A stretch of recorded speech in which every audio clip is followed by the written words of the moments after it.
Hello friends, welcome back to the bench. Thank you very much for joining me. Our patient is AM40A. I think it's Outback, because usually AM are Outbacks, but I don't know, not that it matters that much. I mean, I probably do have a trace somewhere, email or something that tells me which car it is, but it really doesn't matter for this. And what's wrong with it? It misfires. Our usual stuff. What did you expect? There. So we're gonna do the IC608 magic on it, and that shall resolve misfires. It's very lucky that it got here on by weekend, because that way I don't have to do it after work, instead in the morning. I mean, after work, I'm tired after work, This is perhaps not the kind of repair that you need to focus on too much, or at least in my case, because I've just done it so many times. So it's kind of second nature at this point. But still, it's better to do things like that in the morning, not during the week. But this week I managed to publish a video every day. We'll see how long the streak is gonna last, because last week I only managed to do videos until like Thursday, I think. So I don't know if that matters or not. I'm not a YouTuber. It's not where I make my money. I mean, YouTube pays a little bit. It's like a pocket change, the chump change. But it's still money. It adds up. Which means, since I since I use YouTube Premium, then it's kind of like YouTube pays me enough so I can give that money back to YouTube for premium service. Also, interesting fact, my eBay listing for the Rework Pro is promoted, so you get, if you sell it, right? If someone makes a purchase using your link, right, then you get a little kickback from the sale. That's normally how it works. But since the majority of sales that I get for Rework Pro are coming from my channel, from YouTube, then it's kind of I realized that some time ago. It's kind of curious that from each sale I pay like I don't remember, like $6, maybe some $8. For the promotion of affiliate link, basically. But then when that sale is final, then on YouTube I get a little spike in revenue because I get that money. So so basically I pay myself for promoting my software, for allowing the sale, the conversion, right? So you get paid by conversion. So I pay myself for conversions. It's ironic, isn't it? Let's see how this one's gonna go, because the last one wouldn't desolder. And the reason it didn't desolder is because instead of working, I'm talking and ranting about stuff. That was the main issue. Because normally it cleans very nicely, right? But it's because I clean it right after I remove the chip. I immediately clean the board. Board is still hot, so wicking is easy. If you allow the board to cool down, then it's harder. So that's the idea. I'm really tired, I gotta tell you guys. Ooh, I haven't had a day off this year yet. 7 days a week. I mean, not every day is filled with work to the brim, last few weeks where sometimes I have a little more, I'll do something on Sunday, but the majority of the day I'll just try to take it easy. And now we have fewer remote days than we used to have, so that also takes a toll. Last sprint at work, I had pretty challenging tasks to complete, reaching way outside of my comfort zone. So I'm kind of tired. No way around it. I probably should have dried it with hair dryer, but this works too. It says basically a hair dryer, but much higher temperature. I remember one time, that was years ago, I worked for a company that did internet installations, like internet service provider basically. I was just doing electronics for them, like fixing stuff, designing hardware, that kind of stuff. And two guys also worked over there, and they were primarily just doing installations, right?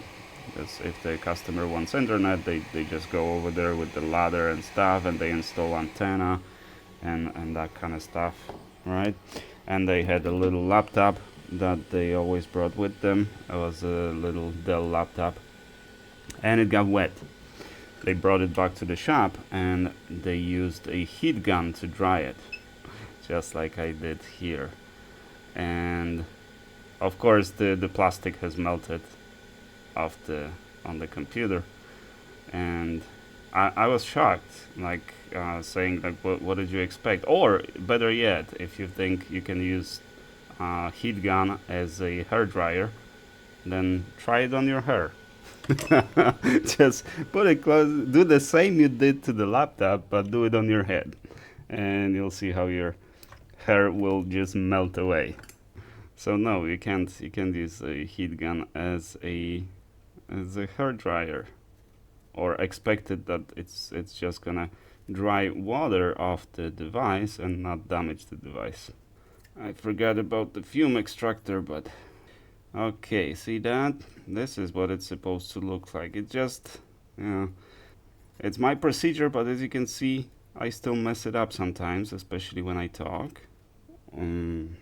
Or just kind of focusing on my rant instead of what I'm doing, and that's what it results in sometimes. But this is what it's supposed to look like. This was easy because I started wicking right after removing the chip. If you allow the board to cool down, then you obviously need to, before wicking, you need to heat up the board, which also can be done.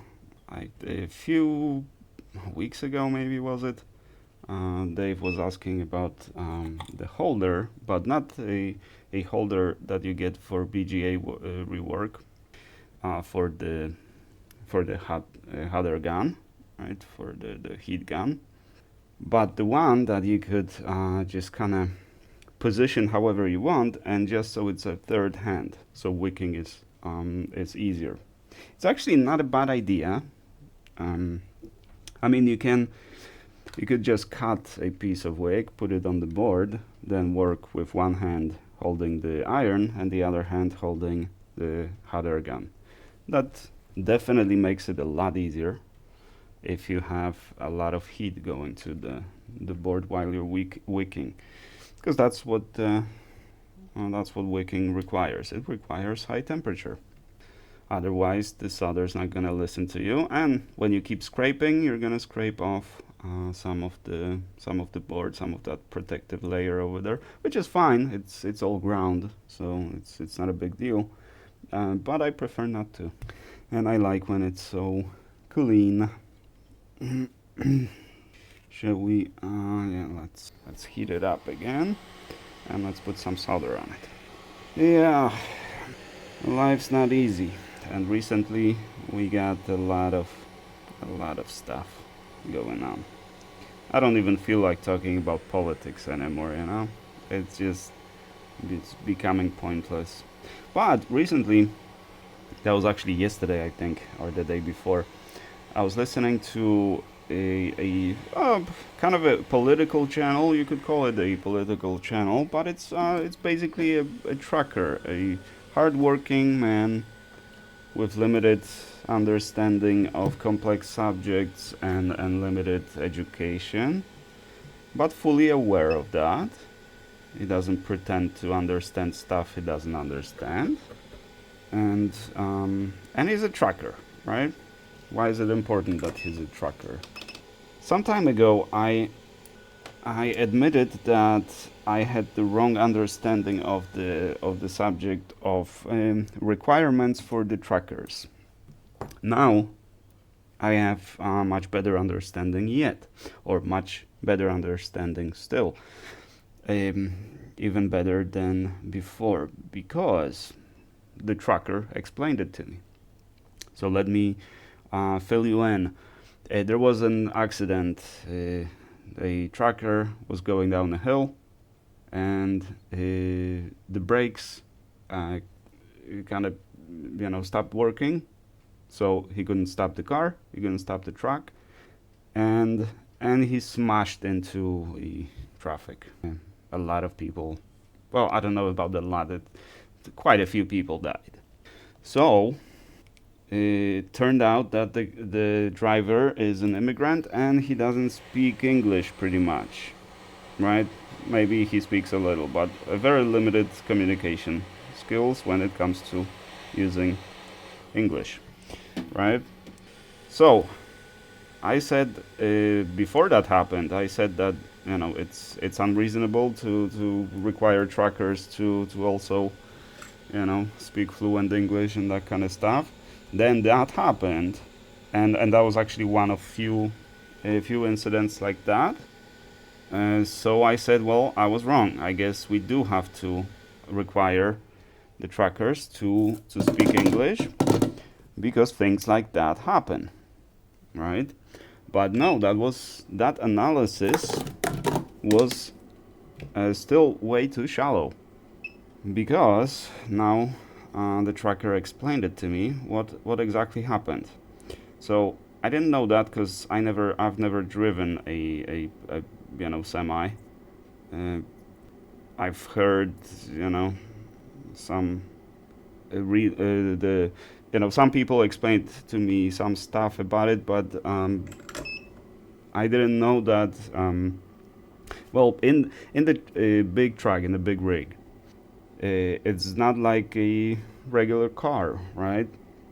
Especially if it's a stick shift, because there is no synchronization. You have to based on the speed of the wheels.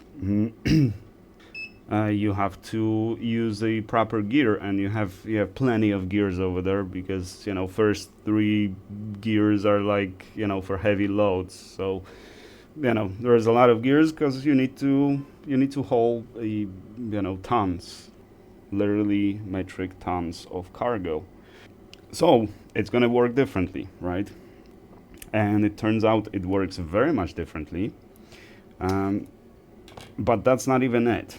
So number one, the guy that drove that truck, he was new to trucking, and he was trained in Texas on the flatland, basically, right?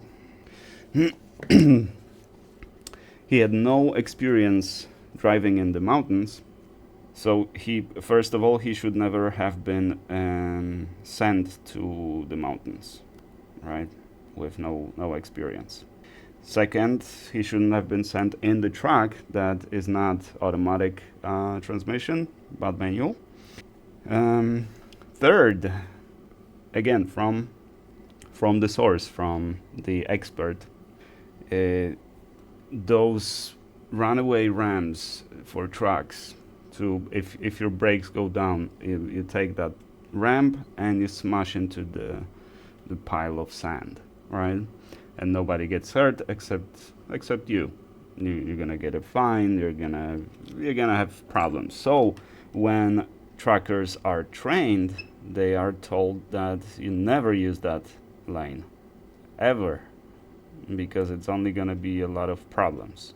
Not to mention you're gonna crash the truck. well, as we can see, the other scenario is even worse because people die. But it's very possible that he was trained that way because our expert also was trained that way, right?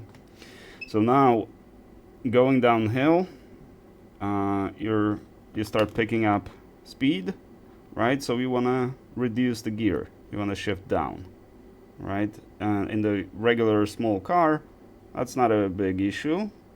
Even mine is semi-automatic because I drove through that pass myself and through a few other passes in United States. So yeah, that's what I do to save on the brakes, because you don't want to just keep your foot on the brake. Otherwise, the brakes are gonna heat up and they're gonna stop braking, or the brake pad can just dissolve, basically just crack away.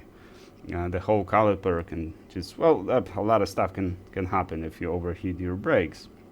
But there's on the regular car like mine, you get pretty good heads up, because first the brakes are gonna become very squeaky, so you're gonna hear very loud braking sound, very squeaky. So you know something's wrong. So stop and let the brakes rest. But in the small car, that's how it works. But on the big truck, 18-wheeler, it doesn't work that way at all. If you're going down the hill and you stick it to the neutral so you can reduce the gear. If you put it in the neutral, then as it was put by our expert, the truck is basically in free fall, and it's heavy, So there's a lot of potential energy in that truck, and it's gonna be speeding up very quickly because of that. And now, for you to actually put it in gear, you need to know which one exactly. Otherwise, it's just gonna be squeaking and screeching and grinding, and you won't be able to put it in gear. Which means your only way to slow down the truck are the brakes. But again, it's not like you can actually stop the truck. You're just gonna slow it down. But all that energy is now expended in the brakes. So what happens when you overheat the brakes? They stop being brakes. You lose brakes completely. So that's likely what happened. So most likely it appears that it wasn't the trucker's fault. He was just set up for failure. He never should have been sent to the mountains, being inexperienced, and he never should have been trained to avoid those ramps. So that was the management failure. And it appears that requirement for proficiency in English for the commercial driver licenses has always been a thing. This has never been removed, or it's not anything recent, because it does make sense. But it was relaxed. It was actually relaxed. Well, it doesn't really matter. Let's not make it about politics, who relaxed it, who didn't. It was relaxed because we need truckers. And trucking is a tough business, especially now.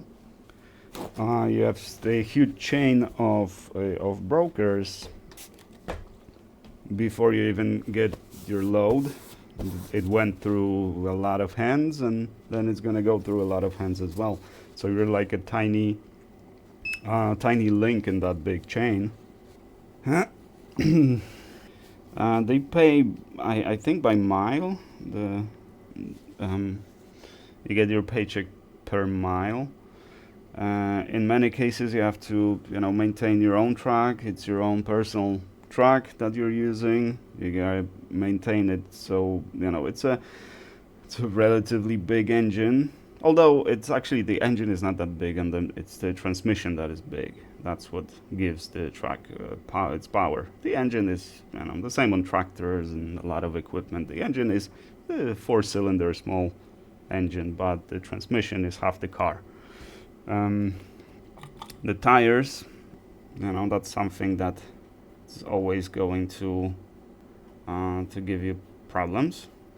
By problems, I mean, you can have a single set of tires for a few loads only, and then you have to replace them because you drove, thousands of miles within a span of just few days. So it's not unreasonable to think that every month you have to do something with the tires. The rest of the truck, again, the stuff breaks. Sometimes you have to do costly repairs. It's very detrimental to your health being a trucker. You just have to be built differently, I think. So it's a tough job. No one here wants a job like that. I surely don't. So it's perfect for immigrants, right? So now requiring them to speak perfect English is gonna be difficult, because if you speak perfect English, do you want to be a trucker?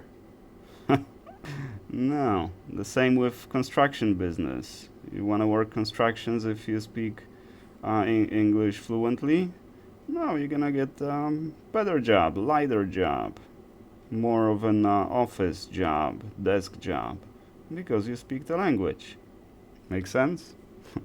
So for that reason, yeah, they relaxed this rule because it just doesn't make sense, right? We can find people that meet the criteria. They both want to be truckers or don't mind being truckers, but with fluent English, right? So naturally, the rule had to be relaxed. The same is recently I've seen a video from the owner of a construction business complaining a lot. Also Trump voter, but now regretting Trump voter. Because now he has to hire white guys, right? They probably require a little higher salary, probably not cash under the table and stuff like that, but actual paycheck and taxes and stuff. And he complains that they take 4 days to do 1 day job. Yeah, because especially I would think illegals, but I think Mexicans in general are hard workers. When I first came to United States, I worked in a food industry or in a restaurant. So I worked with plenty of Mexicans, some of them in the kitchen, some of them waiters, some of them bartenders or what have you. And they had 3 jobs. I could barely, I was thinking about it, but I was tired working just 1 job and just 5 or 6 days a week. Actually 6 days a week, so I had only 1 day off, which was killing me. Oh my God. And then for the summer season, I had 2 days off. I would work 5 days a week. But it was basically, the issue was that I didn't have enough hours in a day. So I was working like 6 hours a day. So to do 40 hours a week so I can get decent paycheck and pay my rent, I had to work 6 days, right? But then and my Mexican friends, they would work with no day off, not a single day off, 3 jobs, 4 jobs even, 3 like almost full-time jobs and 1 like few hours on the weekend here and there. Like work and nothing but the work.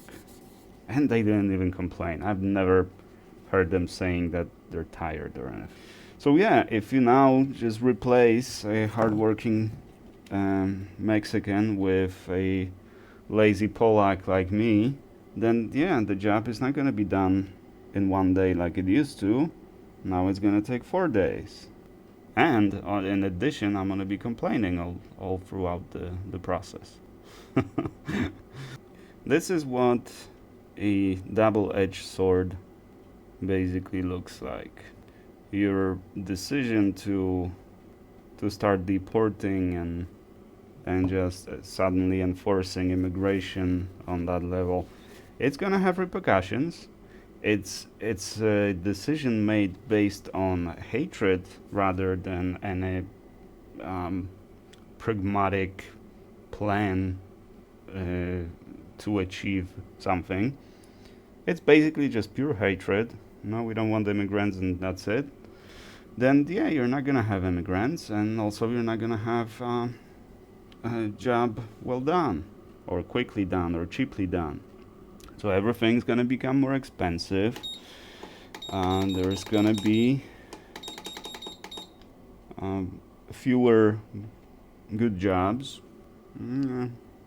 This was not the best idea. We'll see what happens. Now I hear that there's going to be some impeachment proceedings. It's not going to change anything, fellas. Unfortunately, it's not going to change anything. Not because Trump will never be indicted. Probably not. But even if he were to be indicted, J.P. Mandel, aka J.D. Vance, made it clear that his loyalty is not with the Constitution. His loyalty is not with American people. His loyalty is not with the rule of law. His loyalty is with Donald Trump.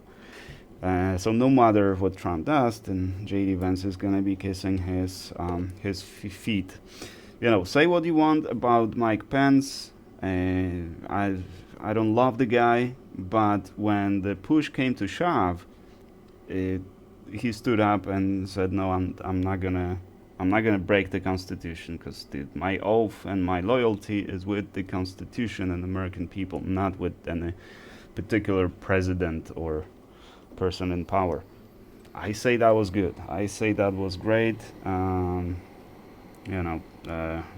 But again, say what you want about Mike Pence, but at least he did one solid thing. The same way Kamala Harris could have just not certified the election and just keep Joe Biden as president, right? Would you be okay with that? I wouldn't. Either way, it doesn't matter which candidate I'm supporting. My loyalty and my support always goes to the Constitution and the country, the American people.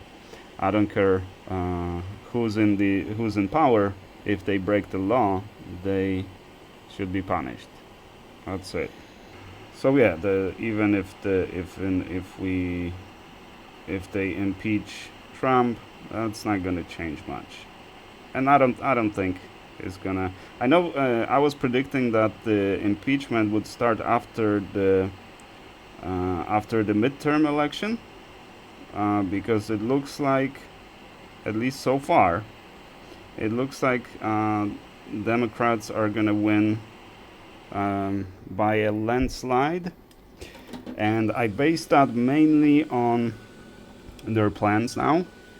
So the first election, or this election that Democrats lost completely, they lost for few reasons, and there's so many analyses that you can from a lot of people, much smarter than I am and with much more knowledge than I have. But my humble analysis of why Democrats lost. Number one, Joe Biden. Sorry, I have to blame Joe Biden. He was supposed to be a transitional president. Then he figured, no, I want the job. I want the job again. Then it was rubbed in his face that, no, you're too old. You can't have this job anymore. And then suddenly it was Kamala Harris. Now, if from the very beginning we had proper primary and we could choose from candidates, perhaps Gavin Newsom, or I don't know, maybe Pete Buttigieg. I mean, I would vote for him. I would definitely vote for Pete, for Buttigieg. But basically, it would be, because the day before election, people would Google, like, is Joe Biden still running? Like, people didn't even know who is Trump running against, you know. So no, that was completely botched. Then the second and probably even more impactful was what did they run on? The only thing they ran on was that we're not Trump. Trump is bad and we're not Trump. That was basically how they ran, right? Number 3, the denial. So GDP was up. Inflation was low.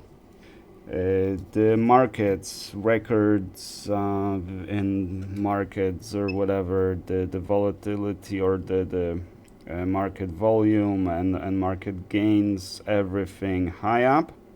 So economy is great, right? But here on the ground, our normal folk, we can't get a job, we can't afford groceries, we can't afford the rent, and we hear that everything's fine. And you wonder why Democrats lost?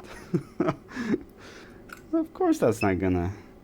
There was a lot of hate, and Trump ran on hate. That's why it worked, you know. Hitler never would have been in power if things in Germany in the 30s were okay, right? No, things were really bad, really bad. Everybody was pissed, and Hitler took advantage of that, right?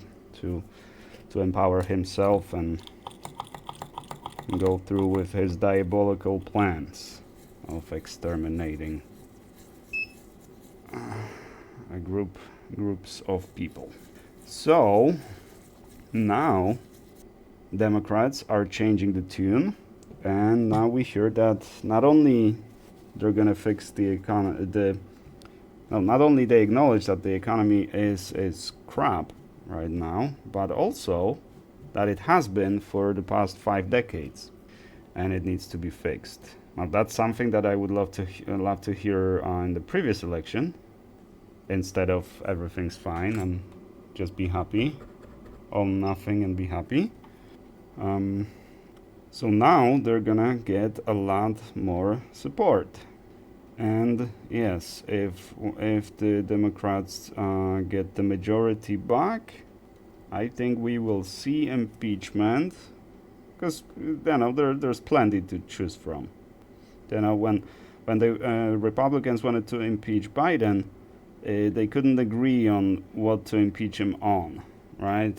So the southern border, inflation, a lot of other stuff, because there wasn't like blatant reason, like either corruption or going against the will of the people, or going against the courts, or launching meme coin, or starting a or basically bombing another country without congressional approval. Like there was no smoking gun like that. With Trump, there's so many smoking guns that it's just hard to choose what exactly would you support impeachment of Trump on. And to my beautiful MAGA friends, just if all these results that we get right now, right? Trump ran on ending the war, right? The prices, the economy, the immigration, southern border, that kind of stuff. Trump ran on that. What has he delivered? It was supposed to be 20 deals in 20 days. There are no deals. Not a single one. Prices are gonna go now through the roof next month. From what I hear, the majority of like those big stores like Walmart or Costco, whatever, they are selling stock from February now, right? So right before the tariffs hit. So now, next month, they're gonna start selling March, the stuff that was in stock in March. And in March, we already had some tariffs, maybe I don't remember because it was like on and off, and it was very unclear. The tariffs were technically announced but not enforced. That was weird. So I'm not sure, but it's gonna be next month or the month after that those new prices are gonna hit. So having this little results, why would you support that man? Now imagine if this was me, right, and you hire me to run your house, right, the president of your house, your household, and you leave for vacation for 2 weeks. You come back and the house is pretty much leveled. There's no roof, very few walls. Everything that you had, I sold or gave away or stole. And you look at that, and I tell you that no, it's awesome. Everything is awesome. I'm the best president of your house, and because your kids love me, look, they still support me. Wouldn't you just fire me? Shouldn't you just fire me? Because the results speak for themselves, or at least they should. In this administration, it's been 6 months now, roughly, and we have no results. Not only the war that was supposed to be ended in 24 hours is not ended, but we're starting a new war. You know how expensive that's gonna be? And what, make Iran great again? Are you kidding me? MEGA? Is that what you voted for? You got your farm's about to be, go in default because you don't have government contracts anymore. The trucking doesn't work because the gas is gonna go up dramatically now. You can't afford the rent. You can't find a job, but our priority is to make Iran great. That's America first. Like, yeah, in my mind, he's fired. No, you didn't do what you promised. At least with, dispatching Gestapo to the streets to hunt for immigrants. At least that's something that he promised he would do. That's why I wasn't criticizing it to the large extent. Sure, I don't approve, but that is what he said he would do. So I'm not surprised. But he said no new wars, and the war is gonna. Obviously, I knew he's not gonna end the war between Russia and Ukraine, and there's only so much the president of our country can do in that situation, right? So it's not fair to just put the blame on our president like that. But if the president promised that, then I'm not putting blame on him. I'm just holding him accountable to what he promised, nothing more. With Iran, you guys watch out. You watch out, because it's gonna be expensive. The gas prices are gonna go up. Now all those millions of dollars. We already lost like 2 planes attacking Houthis or whatever. Right now we're gonna lose some equipment as well. The Congress is gonna have to allocate more funds to the military, which we wanted to cut, but now we're gonna have to increase the spending on military because there's war. For some sectors in the economy, that might be good news. Sure. There might be some more jobs resulting from that, sure. Hopefully there's not going to be a draft, but we'll see. War is never good, fellas. War is never good.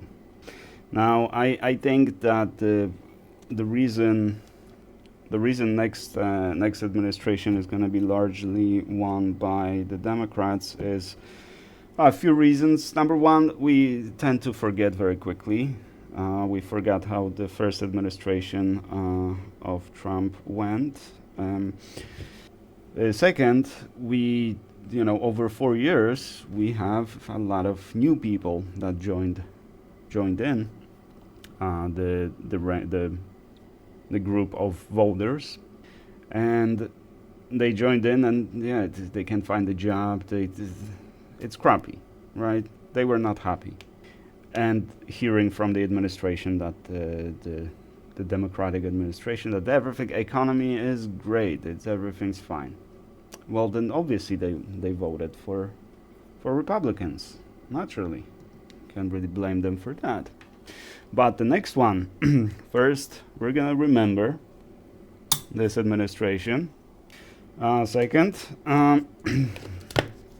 those new voters that are gonna be become eligible to vote in 2028. They will have lived through 4 years of this administration.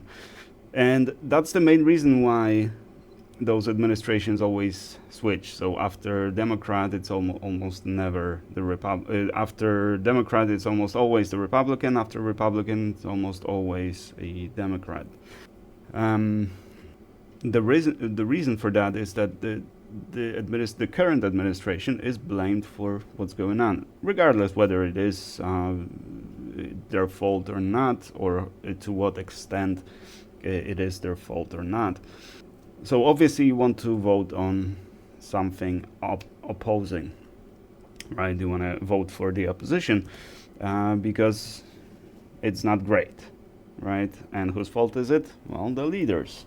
It's always their fault because that's the rule of leadership. Something that our current president is not very keen on accepting, rather prefers to just take credit for good stuff and blame all the bad stuff on either previous administration or someone else. It doesn't matter, but the rule remains. It's always your fault because you're the leader. So next administration is going to be a Democratic one, and we'll see what they will do. I would love to not have to talk about politics. That's why I liked Biden administration, because it was boring. Nothing interesting was happening.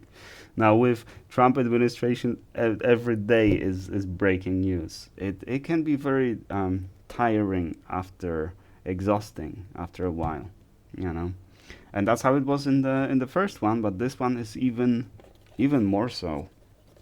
So, but I'm curious who's going to be running. We have. It looks like New York is going to elect the mayor, more independent on the Democratic side, but more independent, because Andrew Cuomo was a Democrat, right? But partisan aside, because we can't vote, or I would advise you don't vote for someone just because he's affiliated with one party or another party. That would at least be my advice. That's how I would vote. And we'll see. Now I'm not going to vote in the next election because I would have to do my citizenship stuff. And there's no way I'm going to be able to do my citizenship stuff during this administration. Probably Gestapo would just arrest me at the gate and deport me. I don't know. But yeah, I just want to stay under the radar. I don't want to screw around with this administration. They're not screwing around. They mean business. And yeah, you can yell, you have your rights all you want, but the only right you have is right this way. Alrighty, let's not get too depressed, fellas. We're gonna be fine. It's gonna be a little tough for a while, but we're gonna be fine. Take care out there, stay safe, and I shall see you guys in the next one.